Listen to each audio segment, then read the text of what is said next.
Ryan's World, Wizard challenges me to compete in his TikTok challenge, where we each have to try to make the most unique clock than the other. We'll use pumpkins as batteries, learn about electrical currents, and host a Thanksgiving feast, all in a single afternoon. Here we go! Welcome to Ryan's World! Hey everyone, and welcome back to the Ionosphere. I'm cleaning up the lab to get ready for my second favorite holiday, Thanksgiving. All right, here we go. Hey, I think this pumpkin has some writing on it. I could read it if it wasn't so dirty. Let's see. Hark! It is I, Wizard!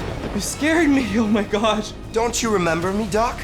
You saved me from that awful haunted house. Of course I remember you. Wizard, you just startled me. And, as I recall, you owe me something from helping you out last Halloween. Well, all shall be made right this time. Just in time for the season of gratitude, Thanksgiving. You know, it's funny you mention that. I'm throwing away some of this Halloween stuff to make room for Thanksgiving decorations for a dinner party I'm hosting later. Well, 'tis the perfect time to issue my TikTok challenge. Oh, TikTok, like... No, nothing like that. Mine, of course, has to do with clocks. Abracadabra! Okay, Wizard, I still don't know what you think we're gonna do with all this Halloween decor. We're going to be using pumpkins and gourds to learn about electrical currents. Zap! Oh my gourd! Electrical currents, as in the things that make lights light up? Or clocks go tick-tock. Precisely. You see, electrical currents are what we call the flow of charged particles such as electrons or ions. Ion! Like me! Anyway, just like the current in a river, water moves from one area to another. Just like a river needs a riverbed to travel through, the charged particles need something to travel through as well. This is called a conductor. Oh, like bum bum bum bum bum bum bum bum. Not that kind of conductor. Oh, conductor! Conductors are any material that charged particles can flow through easily, like some metals, salt water. And fruits and vegetables, perhaps. What? That's right. Some fruits and vegetables are capable of carrying charged particles through them. If you send charged particles through them, the potato can power a small device, such as a clock. Oh, I see. So, your TikTok challenge is to see if I can power this clock with a pumpkin, just like how fruits and vegetables can. Yeah? Got it, Doc. Let's get magical! No, I'll take over. Let's get ionic! What?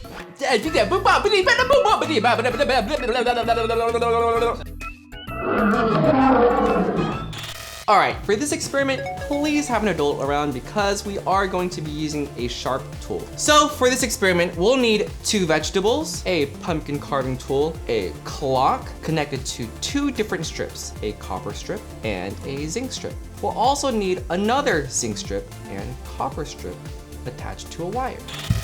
Alright, the first step is to make 2 small incisions in each vegetable.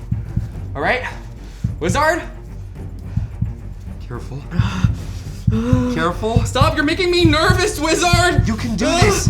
You're a doctor. I'm not that kind of doctor! Oh, here, let me do it. There. All right, next, place your vegetables side by side. Then we're gonna grab this.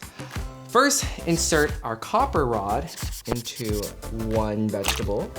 And Wizard, can you insert the zinc rod into the other? Thank you, Wizard. Grabbing our clock connected to our rods, with the vegetable that has the copper rod inserted, we're gonna insert the zinc rod.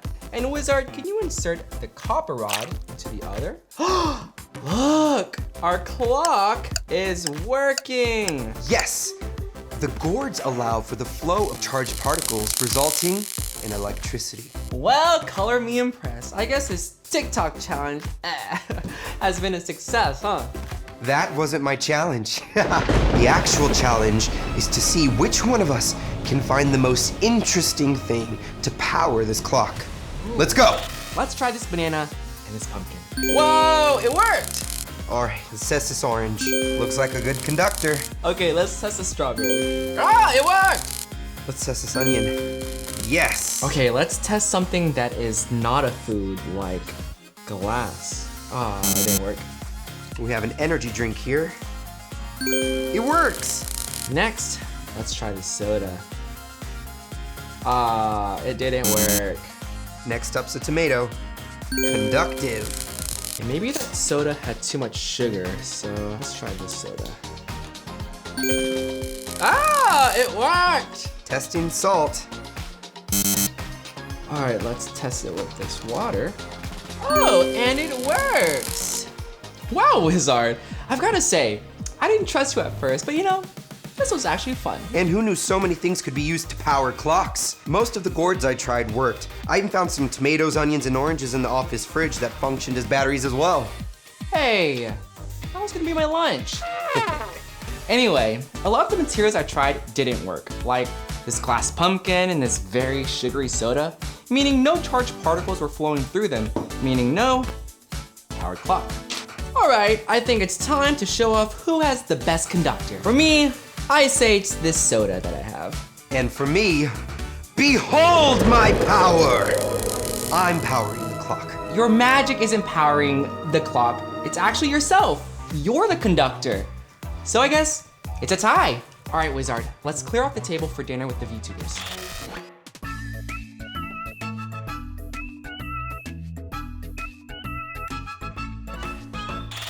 Thanks for inviting us to Thanksgiving dinner, Mr. Dr. Ion and Mr. Wizard. But all these ticking clocks are kind of freaking us out.